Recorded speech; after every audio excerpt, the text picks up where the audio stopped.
எல்லோருக்கும் இனிய வணக்கம். இன்றைக்கி நம்ம கியூட்டீஸ் கிச்சனில் ப்ரான் கறி எப்படி செய்கிறதுன்னு சொல்லிட்டு பார்க்க போகிறோம். இந்த ப்ரானோட நான் வாழைக்காய் சேர்த்து செஞ்சுருக்கேன். ரொம்ப டேஸ்டியாக இருக்கும். ப்ரானோட நம்ம சேர்க்கிற காய்கறி வாழைக்காயாக இருக்கலாம், இல்லை உருளைக்கிழங்கு சேர்க்கலாம், இல்லைன்னா சுரைக்காய் சேர்க்கலாம். இன்றைக்கி நான் செஞ்சுருக்க இறால் குழம்புக்கு 2 ஸ்பூன் மல்லித்தூள் எடுத்திருக்கேன், 2 ஸ்பூன் மிளகாய்த்தூள் எடுத்திருக்கேன், 1 ஸ்பூன் உப்பு, ஒரு தக்காளி, ஒரு எலுமிச்சம்பழம் அளவு புளி எடுத்து ஊற வச்சு அதை கரைச்சிட்டு அந்த சாறையும் இந்த குழம்போட சேர்க்க போகிறேன். 1/2 கிலோ இறால் எடுத்து வச்சுருக்கிறேன்.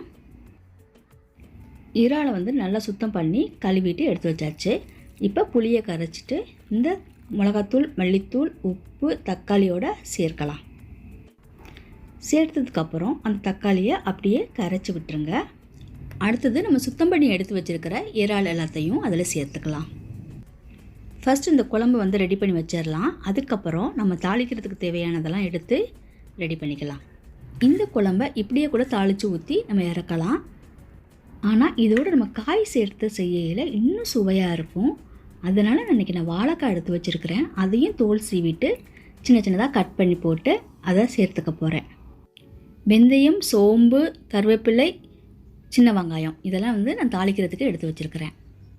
ஒரு குக்கிங் பேனை ஹீட் பண்ணி அதில் கொஞ்சமாக ஆயில் சேர்த்துக்கோங்க.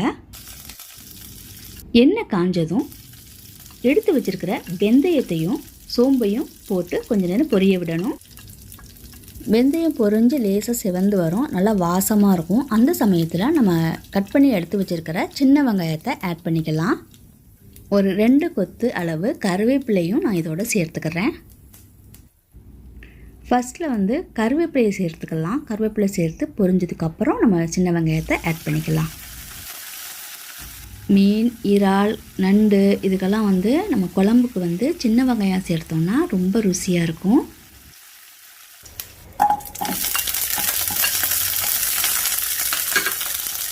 கிரேவி ஐட்டம் செஞ்சோம்னா நம்ம பெரிய வெங்காயம் சேர்த்து செய்யலாம். இந்த மாதிரி கறி ரெசிபி செய்யல நம்ம சின்ன வெங்காயம் தான் சேர்க்கணும். வெங்காயம் லைட்டாக பொன்னிற மரம் வரைக்கும் வதக்கிட்டு நம்ம கரைச்சி வச்சுருக்க குழம்பை இதோட சேர்த்துடலாம். நான் வாழைக்காவை தனியாக கட் பண்ணி தண்ணிக்குள்ளே போட்டு வச்சுருக்கிறேன். இப்போ இதை சேர்த்ததுக்கு அப்புறம் அடுத்தது நம்ம வாழைக்காவையும் எடுத்து ஆட் பண்ணிடலாம்.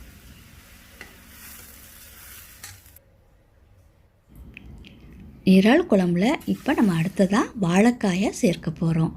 உங்கள்கிட்ட வாழைக்காய் இல்லைன்னா நீங்கள் சுரைக்காய் கிடச்சிதுன்னா சுரைக்காய் வாங்கி க்ளீன் பண்ணிவிட்டு கட் பண்ணி இது மாதிரி சேர்த்துக்கலாம். வாழைக்காவும் இந்த இறாலோடு சேர்ந்து வேகையில் நல்ல ருசியாக இருக்கும். நீங்கள் நிறைய இறால் போட்டு தான் இறால் குழம்பு செய்யணும்னு அவசியம் கிடையாது. கொஞ்சமாக இறால் இருந்தால் கூட நீங்கள் வாழைக்காய், சுரைக்காய், உருளைக்கிழங்கு இதெல்லாம் ஆட் பண்ணி கூட நம்ம குழம்ப நல்லா செய்யலாம். அடுப்பை மீடியம் ஃப்ளேமில் வச்சு ஒரு லிட்டு போட்டு மூடி வச்சுருங்க. இப்போ இந்த குழம்பு ஒரு 7லேருந்து 10 நிமிஷத்துக்குள்ளார ரெடி ஆயிரும். நீங்கள் வைக்கிற அளவை பொறுத்து பார்த்துக்கங்க. வாழைக்காய் வெந்துட்டாவே உங்களுக்கு குழம்பு ரெடி ஆயிடுச்சுன்னு அர்த்தம். நீங்கள் இன்னும் கொஞ்சம் திக்காக வரணும் குழம்பு அப்படிங்கிறவங்க மட்டும் 10 நிமிஷம் வச்சுக்கலாம். நான் ஒரு 7 மினிட்ஸ்லேயே ஆஃப் பண்ணிட போகிறேன். இறால் குழம்புலாம் ரொம்ப திக்காலாம் வைக்கக்கூடாது, கொஞ்சம் தண்ணியாக இருந்தால் தான் நல்லாயிருக்கும். இறால் குழம்பு ரெடி ஆயிடுச்சு. இப்போ ஸ்டவ்வை ஆஃப் பண்ணிடலாம். இந்த குழம்பு உங்கள் வீட்டில் செஞ்சு பாருங்கள். செஞ்சு பார்த்துட்டு எப்படி இருக்குன்னு சொல்லிட்டு கமெண்ட் செக்ஷனில் எழுதுங்க. இந்த வீடியோ உங்களுக்கு பிடிச்சிருந்துச்சுன்னா லைக் பண்ணுங்கள், ஷேர் பண்ணுங்கள், சப்ஸ்கிரைப் பண்ணுங்கள். பக்கத்தில் உள்ள பெல் ஐக்கானையும் மறக்காமல் கிளிக் பண்ணிடுங்க. நன்றி, வணக்கம்.